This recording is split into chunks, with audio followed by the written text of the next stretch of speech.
أعوذ بالله من الشيطان الرجيم. بسم الله الرحمن الرحيم.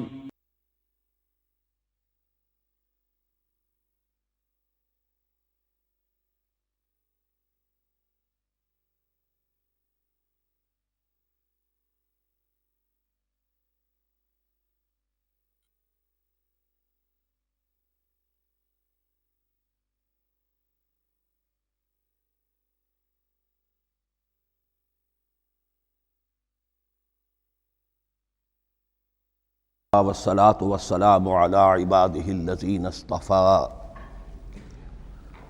خصوصا على أفضلهم وخاتم النبيين محمد الأمين وعلى آله وصحبه أجمعين.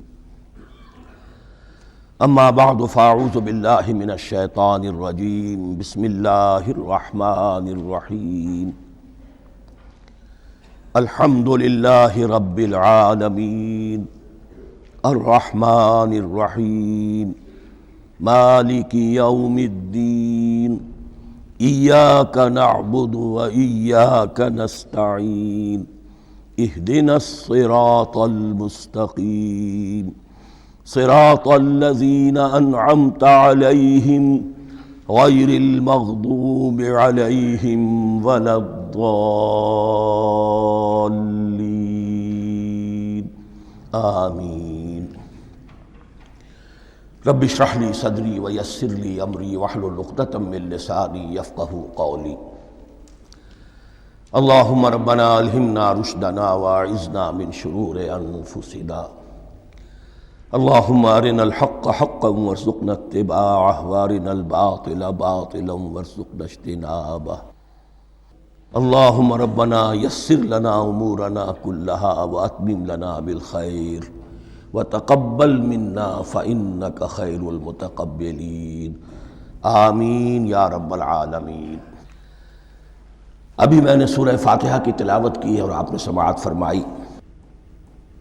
یہ سورہ مبارکہ مصحف کے اعتبار سے تو پہلی سورت ہے ہی، سب کو معلوم ہے، لیکن یہ بھی نوٹ کر لیجئے کہ یہ نزول کے اعتبار سے بھی سب سے پہلی مکمل سورت جو حضور پر نازل ہوئی وہ یہی ہے۔ اس سے قبل متفرق آیات نازل ہوئیں، 5 آیتیں سورہ علق کے آغاز میں، کچھ آیتیں سورہ قلم یا سورہ نون کے آغاز میں، کچھ آیتیں سورہ مزمل کی ابتدا کی، کچھ آیتیں سورہ مدثر کے آغاز کی۔ 5ویں وحی تقریباً اس پر اجماع ہے کہ یہ سورۃ الفاتحہ کی ہے اور یہ مکمل سورت ہے جو حضور پر نازل ہوئی۔ سورۃ الفاتحہ کے معنی ہوئے افتتاحی سورت۔ فتح یفتح کے معنی ہے کھولنا، مفتاح کنجی کو کہتے ہیں، چابی کو۔ تو یہ اوپننگ سورہ آف دی قرآن، قرآن حکیم کی افتتاحی صورت۔ ویسے جیسا کہ میں تعارف قرآن کے ضمن میں عرض کر چکا ہوں، عربوں کا یہ مزاج تھا کہ جس چیز سے انہیں خصوصی محبت ہوتی تھی اس کے بہت سے نام رکھتے تھے۔ اس کے بھی بہت سے نام ہیں۔ سورۃ الفاتحہ سب سے عام ہے، لیکن الکافیہ، الشافیہ، ام القرآن، اساس القرآن، کم سے کم یہ 4 نام تو میں سمجھتا ہوں کہ ہر مسلمان کو مزید معلوم ہونے چاہیے، اور بھی بہت سے نام۔ اس سورہ مبارکہ کی بالاتفاق و بالاجماع 7 آیتیں ہیں، اگرچہ ان کی ترتیب میں کچھ اختلاف ہے۔ ایک رائے یہ ہے، اور یہ رائے امام شافعی کی بھی ہے اور بصرہ کے جو قراء تھے ان کی بھی ہے، کہ آیت بسم اللہ بھی سورہ فاتحہ میں شامل ہے، اس کا جز ہے۔ وہ اس کو شامل کر کے پھر 7 آیتیں بناتے ہیں، تو آخری جنہیں ہم 2 آیتیں سمجھتے ہیں، صراط الذین انعمت علیہم غیر المغضوب علیہم ولا الضالین، وہ ان کے نزدیک ایک آیت ہے۔ تو گویا کہ نتیجہ یہ نکلا کہ آیتوں کی تعداد 7 ہی رہتی ہے۔ امام ابو حنیفہ رحمۃ اللہ علیہ کا موقف اور کوفے کے جو قراء تھے ان کا بھی موقف یہ ہے کہ آیت بسم اللہ نہ سورہ فاتحہ کا جز ہے نہ کسی اور سورت کا جز ہے، سوائے ایک مقام پر جہاں حضرت سلیمان علیہ السلام کا خط جو ہے نقل ہوا ہے، جو انہوں نے ملکہ سبا کو لکھا تھا انہو من سلیمان و انہو بسم اللہ الرحمن الرحیم۔ تو قرآن کے متن میں صرف اسی جگہ پر یہ آیت شامل سمجھتے ہیں، باقی یہ صرف علامت کے طور پر کہ یہاں سے ایک نئی صورت شروع ہو رہی ہے درج کی گئی ہے۔ اس سورہ مبارکہ کو الصلاح قرار دیا گیا ایک حدیث میں۔ اس کا جو اسلوب ہے وہ دعا کا ہے، اور دعا کے ساتھ اس کی جو مناسبت ہے، اور پھر اسی کی وجہ سے ہماری نماز کا یہ جزو لا ینفک بنا دیا گیا۔ بلکہ ایک حدیث جو میں آپ کو سناؤں گا اس میں اسی کو نماز قرار دیا گیا، الصلاح یہی ہے۔ ویسے وہ حدیث مبارک موجود ہے، من لم یقرأ بفاتحۃ الکتاب لا صلاۃ لمن لم یقرأ بفاتحۃ الکتاب، جو شخص سورہ فاتحہ کی تلاوت نہیں کرتا اس کی کوئی نماز نہیں۔ اس کے حوالے سے بھی ہمارے ہاں دو مسلک ہیں، ذکر صرف اس لیے کر رہا ہوں کہ آپ کے علم میں ہو، ان میں کوئی بنیادی فرق نہیں ہے۔ کسی بھی ایک رائے کا انسان قائل اور حامل ہو سکتا ہے بغیر اس کے کہ دوسرے کو بالکل غلط قرار دے، بلکہ یہ کہ اس کے لیے بھی گنجائش اپنے ذہن میں اور اپنے دل میں رکھے۔ اور دوسری آیت یہ ہے کہ اس کا حصہ نہیں ہے۔ اسی اعتبار سے یہ کہ یہ سورہ مبارکہ نماز میں پڑھی جانی ضروری ہے، لا صلاۃ لمن لم یقرأ بفاتحۃ الکتاب۔ البتہ یہ اختلاف ہے، یہ بات جو میں ذکر کر رہا تھا جو ذہن سے نکل گئی، کہ آیا مقتدی جو ہے امام کے پیچھے کھڑا ہو کر جب نماز پڑھ رہا ہو تو کیا اس صورت میں بھی اس کے لیے لازم ہے کہ سورہ فاتحہ پڑھیں؟ اس میں دو رائے ہو گئی، بلکہ تین۔ ایک رائے انتہائی ہے اور وہ فقہ حنفی کی طرف منسوب ہے کہ اگر آپ امام کے پیچھے مقتدی کی حیثیت سے نماز پڑھ رہے ہیں تو کسی بھی رکعت میں آپ سورہ فاتحہ نہیں پڑھیں گے۔ ایک دوسری بالکل برعکس رائے ہے، وہ امام شافعی رحمۃ اللہ علیہ کی ہے کہ ہر حالت میں، چاہے امام جہری رکعت پڑھا رہا ہو جس میں وہ بلند آواز سے سورہ فاتحہ پڑھ رہا ہو، اور چاہے وہ سری رکعت ہو، ہر حالت میں مقتدی کو بھی پڑھنی ہے۔ ایک تیسری رائے بین بین ہے، وہ امام مالک کی ہے رحمۃ اللہ علیہ، کہ جو سری رکعت ہے جس میں کہ امام بھی خاموشی سے پڑھ رہا ہے، مقتدیوں کو بھی پڑھنی چاہیے۔ جو جہری رکعت ہے جس میں کہ امام بلند آواز سے پڑھ رہا ہے، اس میں مقتدیوں کو خاموش رہ کر پوری توجہ جو ہے سننے پر صرف کر دینی چاہیے۔ اذا قرئ القرآن فاستمعوا له وانصتوا، جب قرآن پڑھا جا رہا ہو تو پوری توجہ اس کے پڑھنے پر مرکوز کر دو اور خود خاموش رہو۔ میرے اپنی رائے میں یہ تیسری رائے سب سے زیادہ صائب ہے، اور اس میں کسی طرح کی بھی کوئی پیچیدگی پیدا نہیں ہوتی۔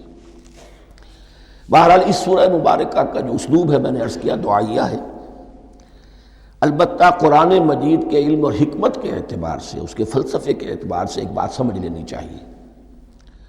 قرآن کا فلسفہ یہ ہے کہ بنیادی ہدایت ہر انسان کے دل میں موجود ہے، بالقوہ، پوٹینشلی۔ یہ جو قرآن مجید یا اللہ کی کتابیں نازل ہوتی ہیں یہ انہیں ایکٹیویٹ کرتی ہیں، وہ اندر کی جو ڈورمنٹ کانشسنس ہے، خوابیدہ شعور جو ہے اسے بیدار کر کے، اور پھر یہ کہ اسے اجاگر کرتی ہیں۔ ہر سلیم الفطرت انسان اور سلیم العقل انسان، دو سلامتی شرط ہیں۔ سلیم الفطرت، نیچر پرورٹڈ نہ ہو، فطرت مسخ نہ ہو گئی ہو، عقل سلیم ہو۔ ان دونوں چیزوں کا نتیجہ یہ نکلتا ہے کہ وہ انسان از خود، بغیر کسی وحی کی رہنمائی کے، بغیر کسی نبی کی تعلیم کے سے استفادہ کیے ہوئے، از خود بھی کچھ حقائق تک پہنچ جاتا ہے۔ اور وہ حقائق کیا ہیں؟ نمبر ایک یہ کہ اس کائنات کا ایک خالق ہے اور وہ ایک ہے، اور وہ تمام صفات کمال سے متصف ہے۔ نمبر دو یہ کہ انسان کی زندگی صرف یہ زندگی نہیں ہے، بلکہ ایک اور زندگی ہے کہ جس میں اس زندگی کے اعمال کے نتائج برآمد ہوں گے۔ یہ دو باتیں، اس کی زیادہ وضاحت کے ساتھ جو ہے اس کا تذکرہ آئے گا سورہ لقمان میں، جہاں حضرت لقمان کی شخصیت کا تذکرہ ہے۔ لیکن یہاں صرف یہ بات سمجھ لیجئے کہ قرآن کا فلسفہ یہ ہے کہ ہر انسان میں، ہر فرد نوع بشر میں جو اپنی ولادت کے وقت مسلم ہوتا ہے، حضور کی حدیث ہے کل مولود یولد علی الفطرہ ابواہ یحودانہ او ینصرانہ او یمجسانہ، ہر بچہ نوع انسانی کا فطرت اسلام پر پیدا ہوتا ہے، وہ فطرت کے اندر وہ ہدایت ودیت ہے۔ اب اگر وہ فطرت بس نہیں ہوئی اور عقل جو ہے وہ صحیح رخ پر کام کر رہی ہے تو ان دو حقائق تک وہ انسان خود پہنچ جائے گا۔ لیکن ان دونوں حقائق تک پہنچنے کے بعد اب وہ دست بستہ دعا کرے گا کہ اے رب اب مزید ہدایت تو مجھے عطا فرما۔ ایک تو یہ کہ میں کیا کروں کیا نہ کروں، میری عقل اس میں ٹھوکر کھا سکتی ہے، میں کسی اچھی چیز کو بری سمجھ سکتا ہوں، کسی بری کو اچھی سمجھ سکتا ہوں، تو مجھے صحیح راستہ، صحیح راہ ہدایت پر چلا۔ یہ دعا ہے جو انسان کرتا ہے جبکہ وہ ایمان باللہ اور ایمان بالآخرہ تک خود پہنچ چکا ہوتا ہے، اور یہ سمجھتا ہے کہ صحیح زندگی کا رخ یہی ہے کہ جس رب کو میں نے پہچانا ہے کہ وہ اس کائنات کا خالق ہے اور مالک ہے اور رب ہے، میں اس کی بندگی کروں، اس کی اطاعت کروں، اس کا حکم مانوں، اس کے راستے پر چلوں۔ لیکن وہ راستہ کون سا ہے؟ اس کے لیے پھر دست بدعا ہوتا ہے کہ پروردگار تو میری رہنمائی فرما۔ یہ مقام ہے کہ جہاں آپ سمجھ لیجئے اپنے آپ کو بھی آج اس جگہ پر تصور کرتے ہوئے پھر اس سورہ مبارکہ کو پڑھیے کہ آپ اس مقام پر اللہ کے فضل و کرم سے پہنچ چکے ہیں کہ اللہ کو آپ نے پہچان لیا اور اس کی توحید کو جان لیا، اس کی جملہ صفات کمال سے آپ واقف ہو گئے۔ آپ یہ بھی جان گئے کہ بڑھ کر اس کے حضور میں حاضر ہونا ہے اور وہ حساب کتاب لے گا۔ پھر آپ نے یہ عہد بھی کر لیا کہ اب زندگی گزارنی ہے اس رب کی بندگی میں، اسی کی فرما برداری میں۔ اب یہاں کھڑے ہو کر آپ پوچھتے ہیں کہ اللہ مجھے وہ تفصیلی ہدایت عطا فرما، ایسا نہ ہو کہ کبھی میں کسی راستے پر چلتا ہوا کسی پگڈنڈی پر مڑ جاؤں اور وہ تھوڑی سی جو ڈیوییشن ہو میرے راستے کی وہ میری عاقبت کو برباد کر دے۔ یک لحظہ غافل گشتم و صد سال راہم دور شد، اس لیے کہ ہوتا یہی ہے سیدھے راستے سے ذرا سی کوئی پگڈنڈی جو ہے تھوڑے سے اینگل پر نکلی ہے، لیکن جب چلتے جائیں گے آپ تو جتنا آگے بڑھیں گے اس پر، اس راہ صراط مستقیم سے آپ اتنے ہی زیادہ دور ہوتے چلے جائیں گے۔ یہ ہے قرآن مجید کی حکمت اور فلسفے کے اعتبار سے اس سورہ مبارکہ کا مقام۔ اب آئیے ہم بسم اللہ کرتے ہیں۔ بسم اللہ الرحمن الرحیم، شروع کرتا ہوں میں اللہ کے نام سے جو رحمان اور رحیم ہے۔ اس پر کچھ گفتگو ہو چکی ہے تعارف قرآن کے ضمن میں کہ رحمان اور رحیم دو نام ہیں کہ جو رحمت کے مادے سے نکلتے ہیں۔ رحمان میں اللہ تعالیٰ کی رحمت کا جوش ہے، جانی کیفیت، طوفانی کیفیت، اور رحیم میں اللہ تعالیٰ کی رحمت کا دوام اور تسلسل۔ یہ دونوں کیفیات اللہ کی رحمت میں بیک وقت موجود ہیں، جس کا ہم تصور نہیں کر سکتے۔ ہم سمندر کو دیکھتے ہیں، متلاطم سمندر ہے، اس میں ہیجان ہے، طوفان ہے۔ دریا کو دیکھتے ہیں کہ وہ سکون کے ساتھ چل رہا ہے، خاموشی سے چل رہا ہے، بہہ رہا ہے، بس تسلسل کے ساتھ بہہ رہا ہے۔ ہم ان دونوں کیفیات کو علیحدہ دیکھتے ہیں تو ہمارا ذہن ان دونوں کو بیک وقت اس کا تصور نہیں کر سکتا، تخیل ممکن نہیں۔ لیکن اللہ کی رحمت کی یہ دونوں شانیں مستقلاً ہر وقت موجود ہیں بیک وقت، اسی لیے ان دونوں کے درمیان کہیں حرف عطف نہیں آئے گا۔ بسم اللہ الرحمن الرحیم، الحمدللہ رب العالمین۔ کل حمد، اور حمد کو ذہن میں رکھ لیجئے، حمد مساوی ہے تعریف جمع شکر۔ عام طور پر ترجموں میں ایک لفظ لایا جاتا ہے، کل تعریف اللہ کے لیے، یہ کافی نہیں ہے۔ تعریف آپ کسی شے کی کر سکتے ہیں جس میں کوئی حسن ہے، خوبی ہے، کسی بھی اعتبار سے، خواہ آپ کو اس کے حسن و خوبی سے کوئی فائدہ حاصل نہیں ہو رہا۔ ایک پھول ہے، بہت خوبصورت ہے، بس ٹھیک ہے، خوبصورت ہے، آپ نے کہا، تعریف کر دی۔ شکر کرتے ہیں آپ اس شے کا جس سے آپ کو کوئی فائدہ پہنچا ہو، استفادہ ہوا ہو، آپ کی کوئی ضرورت پوری ہوئی ہو، آپ کی کوئی مشکل رفع ہوئی ہو۔ اور آپ دیکھیں گے کہ حمد میں یہ شکر کا پہلو غالب ہے۔ جتنی بھی دعائیں ہیں حضور سے منقول، شکر کے مقام پر وہاں حمد آتا ہے۔ بھوک لگی ہوئی تھی، کھانا کھایا، الحمدللہ الذی اطعمنی وسقانی۔ اب یہاں دیکھیے ترجمہ تعریف نہیں، شکر ہے اس اللہ کا جس نے مجھے کھلایا اور پلایا۔ آپ بیت الخلاء سے باہر آئے، نجاستیں آپ سے دور ہو گئیں، طبیعت میں انشراح ہوا، الحمدللہ الذی اذھب عنی الاذی وعافانی۔ وہ شکر ہے اس اللہ کا جس نے اذیت بخش چیزیں مجھ سے دور کر دیں اور مجھے عافیت بخشی۔ تو یہ الحمدللہ رب العالمین، اللہ تعالیٰ کا حسن و کمال اور حسن و جمال اپنی جگہ بھی اس انتہا کا ہے کہ جتنی تعریف اس کا حق ہے ہم کر ہی نہیں سکتے، لیکن اس کے احسانات اور انعامات ہم پر اتنے ہیں کہ ہم ان کو بھی گن نہیں سکتے۔ لہذا ایک ہی احصاء ہم نے کر دیا الف لام کے ساتھ، الحمدللہ رب العالمین، تمام تعریفیں اور کل شکر اللہ کے لیے ہیں کہ جو تمام جہانوں کا پروردگار ہے، رب ہے، مالک ہے۔ رب میں ایک مفہوم ہوتا ہے ربوبیت کا، اور اس میں مفہوم شامل ہوتا ہے تربیت کا، ربیانی صغیرہ۔ تو مالک ہونا اور تربیت دینا، آپ جس شے کے مالک ہوں گے آپ چاہیں گے اس میں بڑھوتری ہو، اس میں اضافہ ہو، وہ نشو و نما پائے۔ تو یہ دونوں چیزیں آپس میں ایک دوسرے کا جڑی ہوئی ہیں، پروردگار بھی اور مالک بھی۔ عام طور پر عربی میں رب کا لفظ مالک کے لیے آتا ہے، رب البیت، رب الدار، رب المال۔ تو مالک وہاں پر ظاہر بات ہے کہ اس سے مراد کیا ہے، مال والا، گھر والا، گھر کا مالک۔ تو کل شکر اور کل تعریف اس اللہ کے لیے ہے جو تمام جہانوں کا مالک بھی ہے اور پروردگار بھی ہے۔ الرحمن الرحیم، رحمان ہے اور رحیم ہے۔ اب دوبارہ اس کی میں وضاحت نہیں کروں گا۔ مالک یوم الدین، یوم دین کا مختار مطلق ہے۔ دین عربی زبان میں کہتے ہیں بدلے کو، دناہم کما دانو، کما تدینو تو دانو، یہ کہاوت ہے۔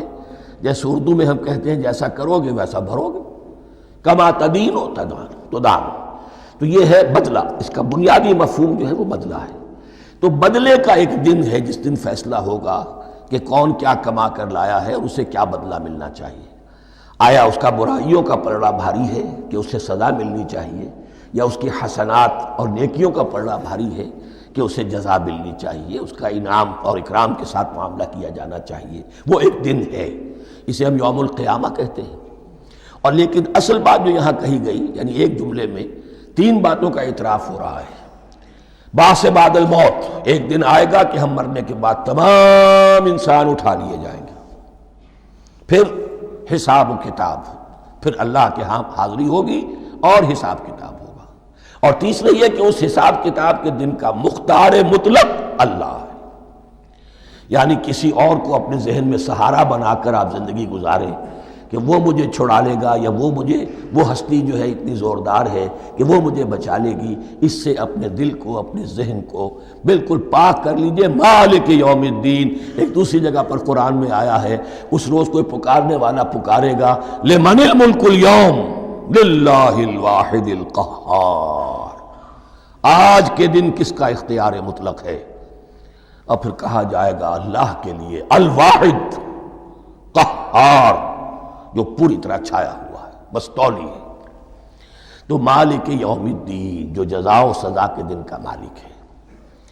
اب یہاں سے کلام ایک رخ بدل رہا ہے۔ ابھی تک تو یہ غائبانہ انداز میں کلام ہو رہا ہے، اللہ سے خطاب نہیں آیا اس میں ابھی۔ الحمدللہ رب العالمین الرحمن الرحیم مالک یوم الدین، اب خطاب ہے، ایاک نعبد و ایاک نستعین، ہم صرف تیری ہی بندگی کرتے ہیں اور کریں گے، اور ہم صرف تجھ ہی سے مدد مانگتے ہیں اور مانگیں گے۔ یہ ترجمہ میں کیوں کر رہا ہوں کہ یہ فعل مضارع ہے۔ عربی زبان میں فعل مضارع حال اور مستقبل دونوں کو کور کرتا ہے۔ ایاک کا جو ہے مفعول فاعلی جو ہے، مفعول جو ہے اس میں ضمیر مفعولی، اسے پہلے لا کر حشر کا مضمون پیدا ہو گیا۔ ہم تیری بندگی کرتے ہیں نہیں، ہم تیری ہی بندگی کرتے ہیں اور کریں گے۔ حال میں ترجمہ کیجئے تو یہ اظہار حال ہے، اور مستقبل میں ترجمہ کیجئے تو یہ ایک عہد ہے، قول و قرار ہے، بہت بڑا معاہدہ ہے۔ وَإِيَّاكَ نَسْتَعِينُ، اور صرف تجھ ہی سے مدد مانگتے ہیں اور مانگیں گے۔ اس میں بھی حال کا ترجمہ اظہار حال، اللہ کرے کہ واقعی ہمارا حال وہی ہو، جب ہم یہ الفاظ کہتے ہیں تو واقعتاً ہم اس پر پورے اتر رہے ہوں کہ اسی کی بندگی کر رہے ہوں اور اسی سے ساری استعانت اور استمداد کر رہے ہیں۔ جہاں تک مستقبل کا تعلق ہے وہ پھر ایک عہد ہے، اہدنا الصراط المستقیم، یہ مقام وہ آ گیا کہ یہاں تک تو اے پروردگار ہم پہنچ گئے، تیرے فضل سے، تیرے کرم سے۔ فطرت سلیمہ بھی تیری عطا کردہ تھی، عقل سلیم بھی تیری ودیعت کردہ تھی، ان دونوں کی روشنی سے ہم یہاں تک تو پہنچ گئے۔ اب ہماری جو ضرورت ہے، احتیاج ہے، وہ کیا ہے؟ اہدنا الصراط المستقیم، ہدایت بخش ہمیں سیدھے راستے کی۔ یہاں دو باتیں سمجھ لیجئے، انفرادی سطح پر انسان کے لیے نہ معلوم کتنے مرحلے آتے ہیں ہر روز کہ جس میں وہ ایک چھٹک کر کھڑا ہو جاتا ہے، یہ کروں یا یہ کروں، دو آلٹرنیٹو سامنے آ رہے ہیں، فیصلہ کرنا مشکل ہو رہا ہے، قدم قدم پر ہدایت کی ضرورت ہے۔ اور اجتماعی طور پر نوع انسانی تین بڑے بڑے تمدنی مسائل میں واقعہ یہ ہے کہ تسلیم کر لیا جانا چاہیے کہ عقل انسانی اس کو راستہ نہیں دکھا سکتی۔ عام معاشرتی سطح پر مرد اور عورت کے درمیان حقوق اور اختیارات کا کیا توازن ہو، ناممکن ہے، انسان طے نہیں کر سکتا۔ انسان یا مرد ہے یا عورت ہے، عورت سوچے گی اپنے لحاظ، اپنے جذبات کا، اپنے خیالات کا لحاظ رکھے گی، مرد کے جذبات و احساسات کا اسے کوئی اس کا کوئی تصور ہی ممکن نہیں۔ مرد سوچے گا اسے اپنے احساسات معلوم ہے، لیکن یہ کہ عورت کے احساسات سے وہ نابلد ہے، ان کو محسوس کر ہی نہیں سکتا، لا محالہ وہ اپنے بارے میں وہ جو بھی نظام بنائے گا اس میں وہ اپنی بالادستی رکھے گا۔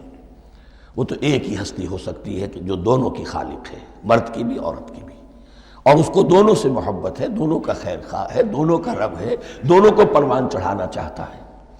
اسی طرح فرد اور معاشرہ یا ریاست، حکومت اور ریاست ہمیشہ یہ چاہتی ہے کہ سارے اختیارات ہمارے ہاتھ میں آ جائیں، ٹوٹلیٹیرین سوسائٹی ہو، بس ہم حکم دیں اور لوگ اس پر چلیں۔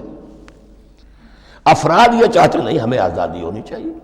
اب آپ دیکھیے کہ دنیا میں کتنے جھگڑے چلتے ہیں اسی پر، فریڈم فریڈم فریڈم۔ وہ فریڈم واقعتاً اپنی جگہ پر ایک شے ہے، افراد کی آزادی ہونی چاہیے، لیکن افراد کی آزادی اتنی نہ ہو جائے کہ وہ مادر پدر آزاد ہو جائے، کوئی قانون، کوئی قاعدہ، کوئی اخلاقی کوئی حدود اور قیود جو ہے ان کا پابند نہ رہے۔ تو اب کہاں ہے وہ نقطہ اعتدال کہ جس میں انسان کی انفرادی آزادی، انفرادی اختیار اور ادھر اجتماعی مصلحتیں جو ہیں ان کو بیلنس کیا جا سکے؟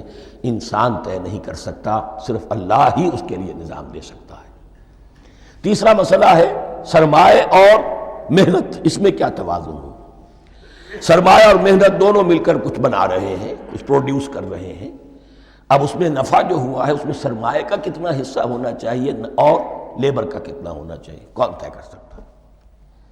اس کے لیے بھی کہ ایسا نہ ہو کہ سرمایہ داری جو ہے آکاش بیل بن کر پورے معاشرے پر چھا جائے، اور غریب بیچارہ، مزدور بیچارہ، کاشتکار بیچارہ وہ گویا کہ چکی کے دو پارٹوں میں پس کر رہ جائے، اس کی کوئی حیثیت نہ رہ جائے۔ لیکن یہ کہ دوسری طرف اگر یہ کہ مزدور کا جو حق ہے اس سے زیادہ اس کو دے دیا جائے تو سرمایہ جو ہے وہ سکڑ جائے گا، شائی ہو جائے گا، وہ پھر میدان میں نہیں آئے گا۔ کیا کیا جائے؟ کون سا نقطہ عدل و اعتدال ہے؟ یہ تین مسائل ایسے ہیں، اہدنا الصراط المستقیم۔ تو یوں سمجھیے کہ ایک جو بنیادی ہدایت تھی، ایک اللہ کو پہچان لینا، یہ جان لینا کہ کل حسن و جمال اور تمام انعام و اکرام کا منبع اس کی ذات ہے، وہ رحمان ہے اور رحیم ہے، اور یہ جان لینا کہ مرنے کے بعد جی اٹھنا ہے، حساب کتاب ہے، فیصلہ ہوگا جزا و سزا کا، اور مختار مطلق اس دن کا اللہ ہے۔ پھر یہ عہد کر لینا ایاک نعبد و ایاک نستعین۔ اس کے بعد دعا، پروردگار ہمیں ہدایت پر قائم رکھ، ہماری ہدایت میں اضافہ فرما۔ اس ہدایت کے لفظ کو سمجھ لیجئے، بنیادی ہدایت، تفصیلی ہدایت، قدم قدم پر ہدایت، ہدایت پر ہدایت۔ والذین اہتدوا زادہم ھدی، جو لوگ ہدایت کے راستے پر آتے ہیں اللہ ان کی ہدایت میں اضافہ کرتا ہے۔ تو یہ قدم قدم پر ہمیں ہدایت کی ضرورت ہے اور مرحلہ وار ضرورت ہے۔ ہدایت اس کو بھی کہتے ہیں کہ کسی نے آپ سے کوئی پتہ پوچھا، آپ نے کہا ادھر جانا، پھر دوسری گلی میں مڑنا، پھر جانا دو تین لائٹیں چلے جانا، پھر مڑنا، وغیرہ وغیرہ، یہ بھی ہدایت ہے، نظری طور پر آپ نے بتایا ہے۔ ایک ہدایت یہ ہوئی کہ بھائی میں چلتا ہوں آپ کے ساتھ، میں آپ کو وہاں تک پہنچا دوں گا تاکہ آپ کو دقت نہ ہو، آپ نے منزل تک پہنچا دیا۔ ان دونوں کے درمیان، یہ تو میں نے ایک فرد کی مثال دی ہے، اللہ اور بندے کے درمیان نہ معلوم کتنے مراحل ہیں ہدایت کے۔ تو کسی وقت بھی انسان اپنے آپ کو ہدایت خداوندی سے مستغنا نہیں سمجھ سکتا، اور نہیں تو پروردگار جو ہدایت دی ہے اس پر ہدایت پر قائم رکھ۔ کیا پتہ شیطان کا کوئی حملہ کیا پتہ ہمارے نفس کی کوئی شرارت کسی ایسے رخ پر ہمیں ڈال دے کہ اب تک کی ساری کمائی بھی ضائع ہو جائے۔ لہذا یہ نہ سمجھیے کہ جب یہ ساری چیزیں ان کو معلوم تھیں، ان چیزوں کا تو اقرار کر رہے تو اب ہدایت کون سی مانگ رہے ہیں؟ تو ہدایت کا تو بڑا میدان کھلا ہوا ہے، اور اس ہدایت کی وہ جو میں نے آخری شکل آپ کو بتائی ہے کہ منزل مقصود تک پہنچا دے، یہ ہدایت بھی قرآن مجید میں اس معنی میں بھی لفظ آیا ہے کہ اہل جنت جب جنت میں داخل ہوں گے تو جو ترانہ حمد ان کی زبان پر اس وقت ہوگا وہ کیا ہے؟ الحمدللہ الذی ہدانا لہذا وما کننا لنہتدی لولا ان ہدانا اللہ، کل شکر اس اللہ کا جس نے ہمیں یہاں تک پہنچا دیا، ہدایت دی یہاں تک پہنچا دیا، اور ہم ہرگز نہ پہنچ پاتے، ہم ہرگز ہدایت یافتہ نہ ہو سکتے اگر اللہ ہی ہمیں ہدایت نہ دیتا۔ اہدنا الصراط المستقیم، سیدھا راستہ، صراط الذین انعمت علیہم، اب اس کی مزید وضاحت ہے، راستہ اس کا ان لوگوں کا جن پر تیرا انعام ہوا۔ یہ کون لوگ ہیں؟ اس کی وضاحت آپ کو ملے گی سورہ نساء میں، من یطع اللہ والرسول فاولئک مع الذین انعم اللہ علیہم من النبیین والصدیقین والشہداء والصالحین۔ چار طبقات ہیں منعم علیہم جن پر اللہ کا انعام ہوا ہے۔ چوٹی پر انبیاء کرام، اس کے بعد صدیقین کرام، اس کے بعد شہداء عظام، اس کے بعد عام صالح مسلمان، صالح ہو۔ یہ بیس لائن ہے، اس سے اوپر کا درجہ شہداء کا ہے، اس سے اوپر کا درجہ صدیقین کا ہے، اور پھر اس سے اوپر کا درجہ انبیاء کا ہے۔ انبیاء میں سے پھر وہ بھی ہوتے ہیں کہ جو اولو العزم میں من الرسل ہیں، لیکن یہ چار طبقات ہیں، ان کے راستے پر ہمیں چلا۔ غیر المغضوب علیہم ولا الضالین، جو مغضوب علیہم نہیں ہوئے، جن پر تیرا غضب نہیں ہوا، اور غضب ہوتا ہے ان پر کہ جو ہدایت کے واضح ہونے کے بعد ہدایت کو ترک کر دیں، وہ ہے مغضوب علیہم۔ جنہیں ہدایت مل گئی ہو، ہدایت کو پہچان لیا ہو، پھر اپنی شرارت نفس کی وجہ سے، اپنی نفسانیت کی وجہ سے، اپنے تکبر کی وجہ سے، اپنے حسد کی وجہ سے وہ اس حق کو رد کر دیں، اس کو ترک کر دیں، ان پر اللہ کا غضب آتا ہے۔ اور اس میں اس کی بہت بڑی مثال تاریخ کے اعتبار سے یہودی ہیں۔ اللہ نے انہیں ہدایت دی، کتابیں عطا کی، تورات، انجیل، زبور، سینکڑوں نبی ان میں مبعوث کیے، 1400 برس تک نبوت کا تار ٹوٹا ہی نہیں، مسلسل۔ ابتدا میں بھی 2 نبی، موسیٰ اور ہارون، اور اختتام پر بھی 2 نبی، عیسیٰ اور یحییٰ علیہ السلام، اور ان کے مابین کوئی لمحہ نہیں آیا ہے تاریخ بنی اسرائیل میں جبکہ کوئی نہ کوئی نبی موجود نہ ہو۔ لیکن انہوں نے اپنی شرارت نفس کی وجہ سے ہدایت تورات سے بھی منہ موڑا، اور پھر سب سے بڑی بات یہ کہ ہدایت محمدی سے، ہدایت قرآنی سے بھی صلی اللہ علیہ وسلم منہ موڑا، وہ ہے مغضوب علیہم ولا الضالین، اور نہ ہی گمراہ ہوئے۔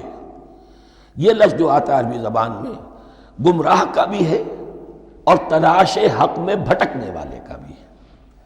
ایک وہ شخص ہے جس پر حق ابھی واضح نہیں ہوا، وہ تلاش میں ہے، اس کے لیے بھی ضال کا لفظ آئے گا۔ اسی طرح کوئی شخص کسی کے عشق اور محبت میں ایسا ہو جائے، دیوانہ ہو جائے، اس کو بھی ضال کہتے ہیں، یعنی اس کے اوپر جذبات کا اتنا غلبہ ہو گیا ہے کسی کی محبت اور عشق کی بنا پر۔ تو حضور کے لیے یہ لفظ آیا ہے وَوَجَدَكَ ضَالًّا فَهَدَىٰ، اور یہ تو سورۃ الضحیٰ ہے، اکثر بیشتر لوگوں کو یاد ہوگی۔ تو یہ جو ضال کا لفظ ہے، اس میں سمجھ لیجئے ضروری نہیں ہے کہ وہ گمراہ ہو، بلکہ وہ بھی کہ جو ابھی راہ ہدایت کی طلب میں، اس کے حصول کے لیے اس کی تلاش میں کوشاں ہیں، اور وہ بھی کہ جو کسی مغالطے کی وجہ سے حق سے منحرف ہو جائے۔ یہ بھی جان لیجئے کہ ایک ہے بدنیتی، تکبر، حسد، حق کو جان کر پہچان کر رد کر دینا یا چھوڑ دینا یا ترک کر دینا۔ ایک ہے کسی غلطی میں، کسی جذبات کے اندر آ کر، کسی غلو کے اندر مبتلا ہو کر اور حق سے منحرف ہو جانا۔ اس کی جو سب سے بڑی مثال ہے وہ نصارہ ہے، عیسائی ہے۔ حضرت مسیح کو انہوں نے مانا لیکن غلو کیا، یہ لفظ آئے گا آگے، لا تغلو فی دینکم، اپنے دین میں غلو نہ کرو۔ جیسے ہمارے ہاں بھی بعض لوگ ہیں جو حضور صلی اللہ علیہ وسلم کی تعریف میں، حضور صلی اللہ علیہ وسلم کے ساتھ اپنی محبت کے اظہار میں غلو کر جاتے ہیں۔ یہ انتہا درجے کو ہو گیا تھا حضرت مسیح علیہ السلام کے ماننے والوں میں، اور اس کی بنا پر انہوں نے تثلیث کا عقیدہ ایجاد کر لیا اور حضرت مسیح علیہ السلام کو اللہ کا بیٹا بنا دیا۔ تو اس کی سب سے بڑی مثال ضالین کی اس اعتبار سے کہ ہدایت پانے کے بعد کسی بدنیتی سے نہیں بلکہ کسی اچھے جذبے میں غلو کی وجہ سے رسول سے محبت کرنا تو اچھا جذبہ ہے، لیکن یہ محبت بھی ایک حد میں رہنی چاہیے۔ غلو کرے گی تو ظاہر بات ہے کہ اس کے بعد وہ گمراہی کی طرف لے جائے گی۔ تو یہ ہے اس سورہ مبارکہ کا ترجمہ، اور اس کے بعد آخر میں آمین کہنا یہ مسنون بھی ہے، کہنا چاہیے۔ البتہ اختلاف یہاں بھی صرف اتنا ہے کہ نماز میں جب آپ امام کے ساتھ ہیں، وہ اگر جہری قرات کر رہا ہے تو آیا اس کے بعد آپ کو بھی بالجہر کہنا ہے آمین یا نہیں کہنا، یہ اختلاف ہے، ان میں کوئی فرق واقع نہیں ہوتا۔ یہ چیز متفق علیہ کہ کہنا ہے آمین، بلکہ یہ آمین تو یہودیوں میں ہے، یہ آمین جو ہے یہ عیسائیوں میں بھی ہے۔ ان کی بھی جو پریئر لارڈس پریئر ہے اس کے بعد آمین، وہ آمین کہتے ہیں، وہ فرق وہ لفظ ایک ہی ہے، اس لیے کہ عبرانی زبان اور عربی زبان یا تو ہم یہ کہہ سکتے ہیں کہ دونوں بہنیں ہیں، کوئی ایک مشترک زبان تھی ان کی ماں جس کی یہ دو بیٹیاں ہیں، اور یا یہ کہنا پڑے گا کہ عربی زبان کی ماں جو ہے وہ عبرانی زبان ہے۔ بہرحال بڑا قریبی رشتہ عربی کا اور عبرانی کا ہے، اس اعتبار سے وہ آمین۔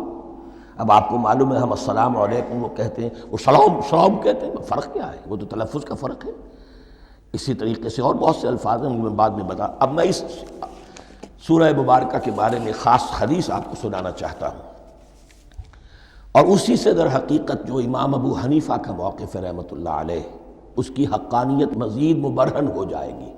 یعنی کیا کہ آیت بسم اللہ سورہ فاتحہ کا جز نہیں ہے، سورہ فاتحہ الحمدللہ رب العالمین سے شروع ہوتی ہے۔ وہ میں آپ کو بتانا بھول گیا کہ جن کے نزدیک یہ سورت کا جز ہے وہ پھر جہری قرات میں بسم اللہ الرحمن بھی بلند آواز سے کہیں گے، اور جن کے نزدیک یہ سورہ فاتحہ کا جز نہیں ہے وہ نہیں کہیں گے، وہ الحمدللہ رب العالمین سے قرات کریں گے۔ تو کوئی فرق نہیں ہے بنیادی۔ یہ حدیث جو ہے یہ مسلم شریف میں ہے اور حدیث قدسی ہے، اس کے راوی حضرت ابو ہریرہ ہیں رضی اللہ تعالی عنہ، اور اس حدیث نے اس سورت کے مضامین کا نہایت عمدہ تجزیہ کر دیا ہے۔ حدیث کے الفاظ سن لیجئے، قسمت الصلاۃ بینی و بین عبدی نصفین۔ اللہ تعالیٰ فرما رہے ہیں، حدیث قدسی ہے، میں نے نماز کو، صلاۃ کو اپنے اور اپنے بندے کے درمیان آدھا آدھا تقسیم کر لیا، فنصفها لی ونصفها لعبدی، اس کا نصف جو ہے وہ میرے لیے ہے اور نصف جو ہے وہ میرے بندے کے لیے ہے، وَلِعَبْدِي مَا سَأَلَ، اور جو میرے بندے نے مانگا میں اسے دوں گا، میرا وعدہ ہے یا میں نے اسے دیا۔ اس کے بعد اس کی تفصیل آتی ہے، اذا قال العبد، جب بندہ کہتا ہے الحمدللہ رب العالمین، قال اللہ حمدنی عبدی، جب بندہ کہتا ہے الحمدللہ رب العالمین، اللہ فرماتا ہے میرے بندے نے میری حمد کی۔ وَإِذَا قَالَ الرَّحْمَٰنِ الرَّحِيمِ قَالَ اللَّهُ اثْنَىٰ عَلَيَّ عَبْدِي، جب بندہ کہتا ہے الرحمن الرحیم، اللہ فرماتا ہے میرے بندے نے میری ثنا کی۔ وَإِذَا قَالَ مَالِكِ يَوْمِ الدِّينِ قَالَ اللَّهُ تَعَالَىٰ مَجَّدَنِي عَبْدِي، میرے بندے نے میری تمجید بیان کی، میری بزرگی بیان کی۔ اب یہ تین آیتیں ہو گئیں، تینوں میں اللہ کی حمد ہے، ثنا ہے، تمجید ہے، یہ تین آیتیں خالص اللہ کے لیے ہو گئیں۔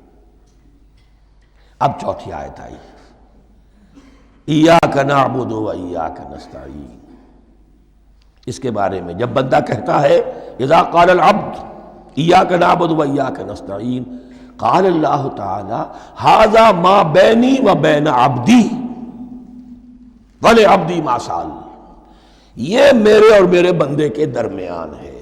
یہ تو یوں سمجھیے کہ یہ گرہ لگ گئی ہے میرے اور میرے بندے کے مابین، اس نے مجھ سے قول و قرار کیا ہے، اس نے میری بندگی کا اعتراف کیا ہے، اس نے تسلیم کیا ہے کہ میری ہی بندگی کرتا ہے اور کرے گا، اور مجھ سے مدد چاہیے ہے۔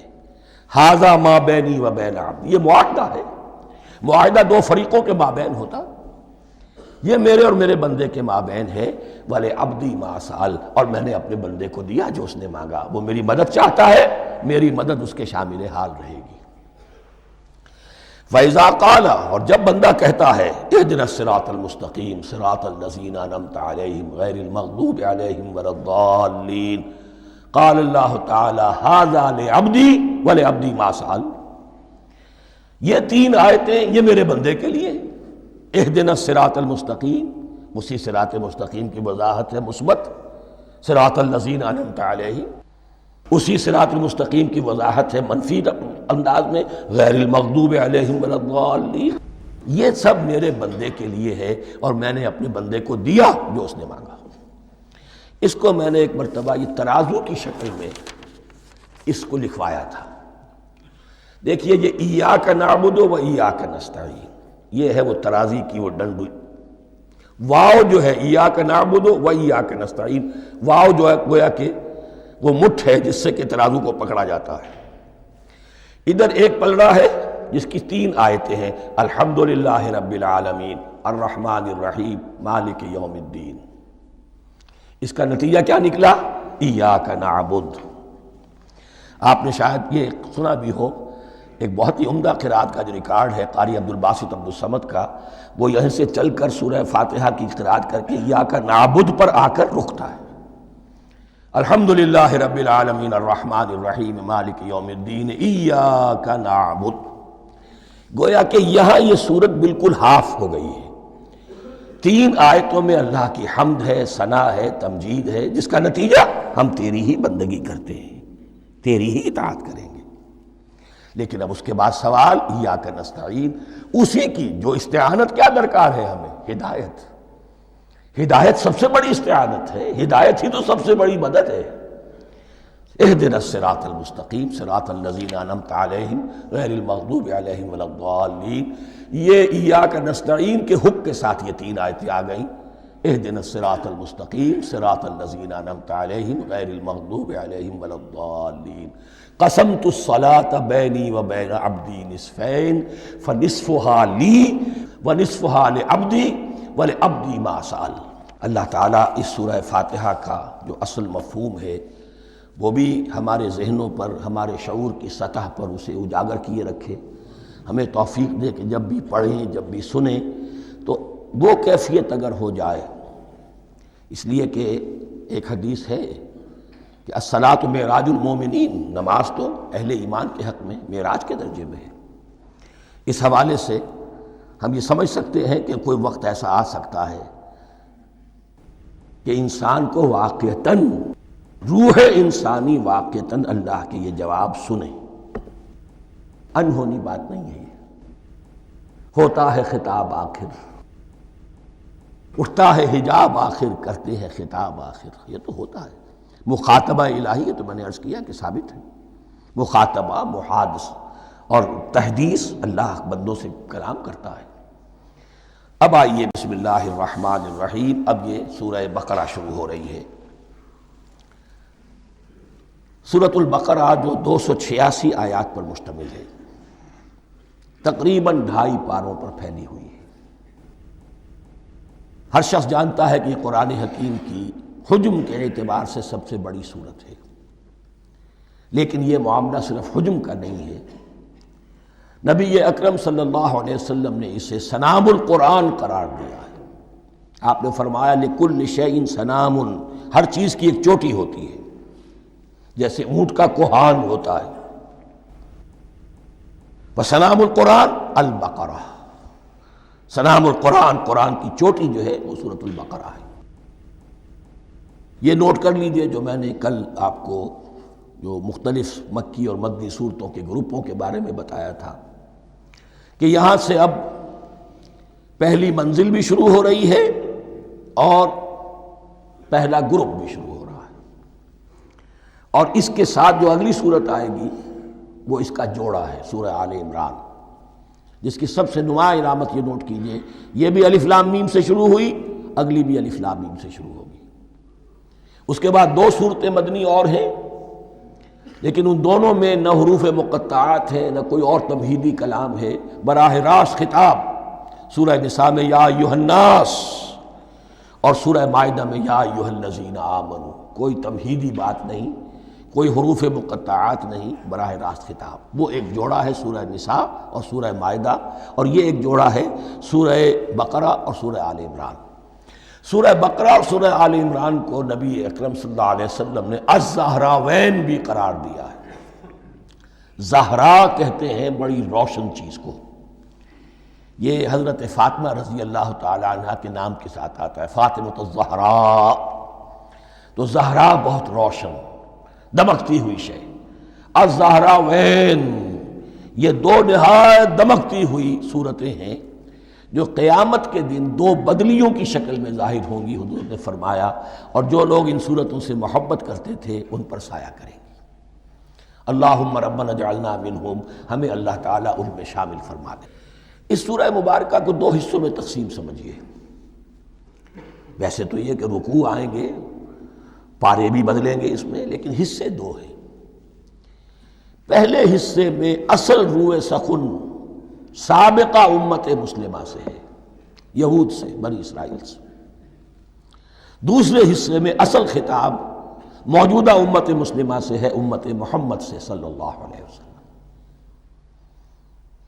پہلے حصے میں 18 رکوع ہیں لیکن آیات 152 ہیں۔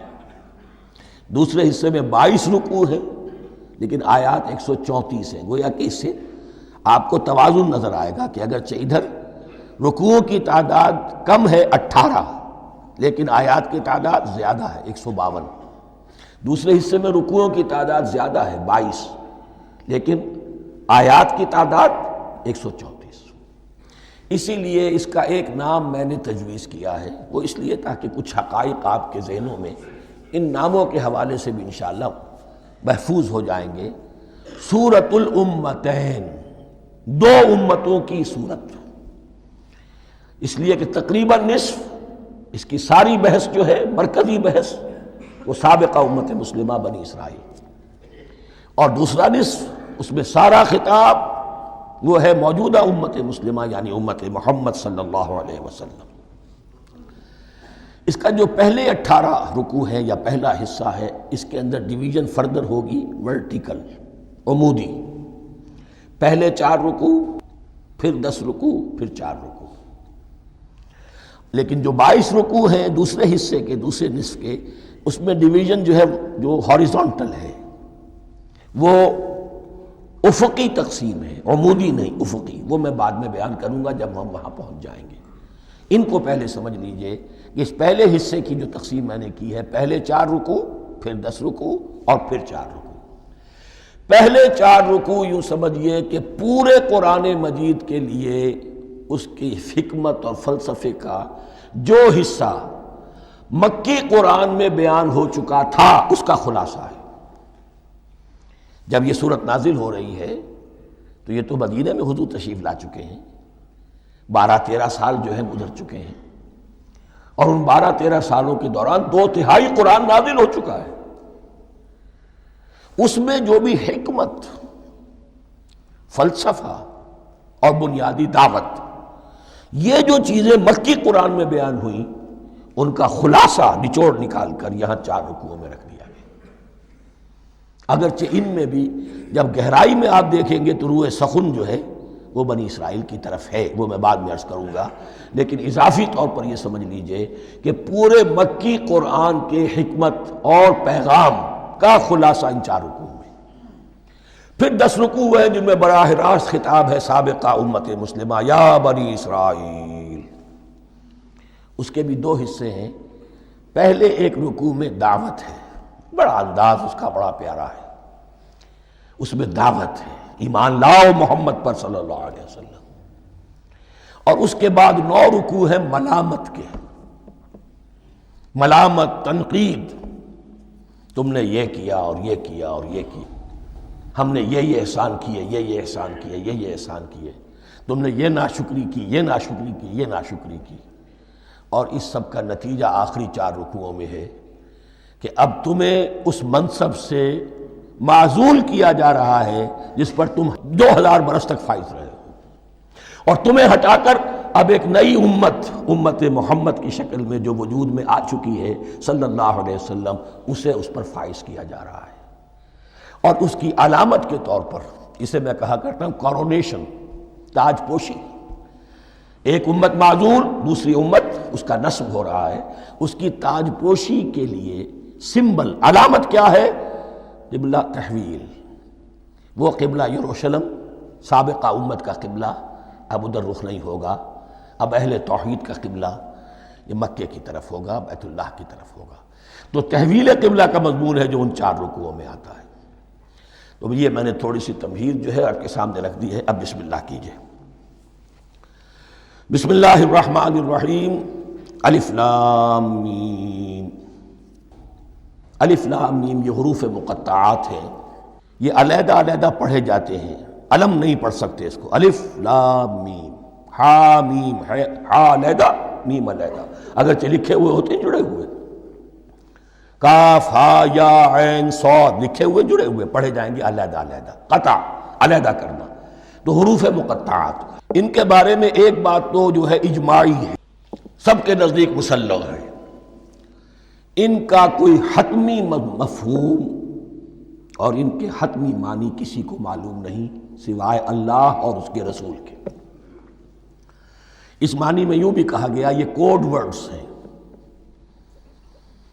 جیسے کہ کوئی میسیجز جو ہیں ادھر ادھر بھیجے جاتے ہیں، سیکرٹ میسیجز، تو کچھ کوڈ ورڈز ہوتے ہیں جس سے سمجھ میں آتا ہے کہ یہ بات واقعتاً صحیح سورس سے آ رہی ہے، واللہ عالم۔ لیکن اس کا کوئی مفہوم اور اس کے معنی جو ہیں وہ اتفاق اس پر ہے، اگرچہ بعض حضرات نے کچھ اپنی سی کوشش کی ہے، کچھ مفہوم جو ہے بنانے کی، وہ اپنی جگہ پر ہے، لیکن یہ کہ کسی حضرت عبداللہ ابن عباس رضی اللہ تعالیٰ عنہما نے بعض ایسی کوششیں کی ہیں، لیکن ان کی رائے کو بھی ان کی ذاتی رائے سمجھا گیا ہے، امت نے اسے قبول نہیں کیا۔ اجماع اور کنسنسس اسی پر ہے کہ اس کے معنی اور مفہوم کسی کو معلوم نہیں سوائے اللہ اور اس کے رسول کے۔ البتہ بعض چیزیں ایسی ہیں کہ وہ اگر نوٹ کر لی جائیں تو شاید آئندہ ہے اس میں کچھ راز کھلنے کے امکانات پیدا ہو جائیں۔ دیکھیے عربی زبان کے جو الفابیٹس ہیں ان کی تعداد 29 ہے یا 28 ہے، میں بتا چکا ہوں۔ الف اور حمزہ کو ایک سمجھے تو 28 ورنہ 29۔ پہلی بات یہ نوٹ کیجئے، قرآن حکیم کی 114 صورتوں میں سے 29 صورتوں میں ان کے شروع میں یہ حروف مقطعات آئے ہیں۔ دوسری بات یہ کہ اس میں 28 کا نصف کیجئے تو 14 استعمال ہوئے، 14 نہیں استعمال ہوئے، بالکل آدھی تعداد استعمال ہوئی ہے۔ تیسرے یہ کہ جو شروع اور آخر اور درمیان 3 حصوں میں تقسیم کر دیجئے آپ، 9 9 9 پلواڑی 27، ایک طرف 10 رہ جائیں گے۔ پہلے حصے میں سے بہت کم حروف لیے گئے، بہت کم، آخری حصے کے تقریباً تمام حروف ہیں تقریباً۔ درمیانی حصہ وہ ہے کہ جس میں آپ نے دیکھا ہے کہ عربی میں جوڑوں کی شکل میں ہے، صاد ضاد، فرق کیا ہے نقطے کا، سین شین فرق کیا ہے نقطوں کا، را زا فرق کیا ہے نقطے کا۔ تو جو بھی نقطے والا لفظ ہے وہ نہیں لیا گیا، اور جو بغیر نقطے کے غیر منقوط ہے وہ لیا گیا۔ پھر اس میں 3 صورتیں ہیں جن میں ایک ایک حرف آیا ہے، سورہ قاف، سورہ نون، سورہ صاد۔ پھر صورتیں ہیں جن میں 2 2 آئی ہیں، جن میں 3 3 آئے ہیں، پھر 4 4 آئے ہیں، 2 ہی صورتیں ہیں جن میں 4 4 ہیں، اور 2 ہی صورتیں جن میں 5 5 ہیں۔ تو یہ ہے صرف یوں سمجھیے کہ اعداد و شمار۔ اس کے حوالے سے کچھ آدمی غور کرے تو شاید کوئی بات نکلے۔ باقی وہ مثال میں آپ کو بتا دیتا ہوں کہ حضرت عبداللہ ابن عباس نے ایک رائے ظاہر کی کہ الف لام میم در حقیقت ایک جملے کا خلاصہ ہے، انا اللہ اعلم۔ پہلا لفظ انا، اس کا الف لے لیا، درمیانی لفظ اللہ، اس کا درمیانی لام لے لیا، تیسرا لفظ اعلم، یہ آخری لفظ ہے، آخری حرف میم لے لیا، انا اللہ اعلم، میں اللہ جانتا ہوں، واللہ اعلم، واقعتاً اللہ ہی جانتا ہے۔ یہ حضرت عبداللہ ابن عباس کی رائے ہے، لیکن اگرچہ انہیں حبر الامت مانا گیا ہے، لیکن یہ کہ ان کی اس رائے کو بھی اکثر و بیشتر مفسرین نے قبول نہیں کیا۔ اب جو پہلے 2 رکوع ہیں اس سورہ بقرہ کے، ان کے بارے میں تعویل عام اور تعویل خاص کا ایک بڑا بنیادی فرق ہے جو نوٹ کر لینا چاہیے۔ جس وقت یہ صورت نازل ہو رہی ہے، میں عرض کر چکا ہوں کہ 12 سال ہو چکے تھے حضور کو اپنا فریضہ نبوت و رسالت ادا کرتے ہوئے۔ ایک جماعت اچھی بھلی تیار ہو چکی تھی جنہوں نے حضور کی دعوت پر لبیک کہا، ایمان لائے اور آپ کی تعلیمات پر عمل کیا۔ وہ ایک گروہ موجود تھا، یہ ابو بکر ہے، یہ عمر ہے، یہ عثمان ہے، یہ طلحہ ہے، یہ زبیر ہے، یہ عبد الرحمن ابن عوف ہے، یہ مصعب بن عمیر ہے، دیکھ لو۔ اور ایک گروہ وہ تھا کہ جو حق کو جان کر پہچان کر محض اپنی ضد اور ہٹ درمی کی باعث وہ کفر پر اڑ گیا تھا۔ اور اب ایک تیسرا گروہ پیدا ہو رہا تھا مدینے میں آ کر، وہ ابھی ایمبریونک سٹیج میں ہے، کہ جو داعی ہے، مدعی ہے کہ ہم مانتے ہیں لیکن حقیقت میں نہیں مانتے۔ یہ تین قسم کے گروہ دنیا میں ہمیشہ پائے جائیں گے، ہمیشہ۔ اب اسے میں اس کو لا رہا ہوں تعویل عام کی طرف۔ جب بھی کبھی کوئی دعوت اٹھے گی انقلابی، ایک ہوتا ہے وعظ و نصیحت، ٹھیک ہے، جس نے بھی فائدہ اٹھایا اٹھا لیا۔ ایک ہوتی ہے دعوت انقلابی، وہ انقلابی دعوت کا ہدف ہوتا ہے نظام کو بدلنا۔ نظام بدلتا ہے تو ظاہر بات ہے کہ جو لوگ اس نظام میں جن کے ویسٹڈ انٹرسٹ ہیں اور جن کو پریولیجز حاصل ہیں، جن کے مفادات ہیں، وہ تو لازماً اپنے نظام کا تحفظ کریں گے۔ ٹکراؤ ہوگا، تصادم ہوگا، تصادم میں جانی نقصان بھی ہوگا، مالی نقصان بھی ہوگا۔ یہ گویا کہ کسی انقلابی دعوت کے لوازم ہیں۔ اگر یہ شاید نہ ہو تو دعوت انقلابی ہے ہی نہیں۔ اس اعتبار سے ہر انقلابی دعوت کے جواب میں تین طبقے پیدا ہو جاتے ہیں۔ ایک وہ کہ جو اس دعوت کو قبول کرتے ہیں دیانت کے ساتھ، خلوص کے ساتھ، اخلاص کے ساتھ، اور پھر پوری جواں مردی کا ثبوت دیتے ہیں، ہر چہ بعد آباد، اب جو آئے سو آئے، جان دینی پڑے حاضر ہیں، مال دینا پڑے حاضر ہیں، کوئی تکلیف آئے، کوئی مشقت آئے، کوئی مصیبت آئے، کوئی قربانی کرے، حاضر۔